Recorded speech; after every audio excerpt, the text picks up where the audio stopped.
Hello, Madam President. I am here to invade your country. Can't believe this.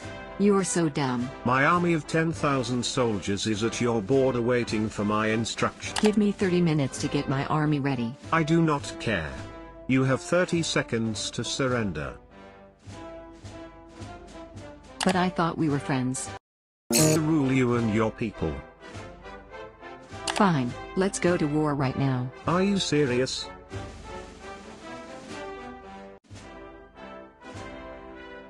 If war is what you want, war you will get. Oh man.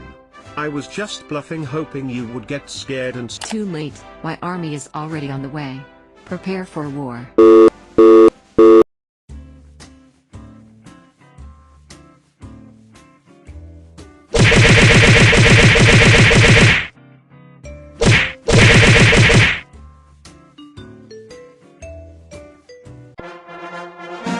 President, are we going to war?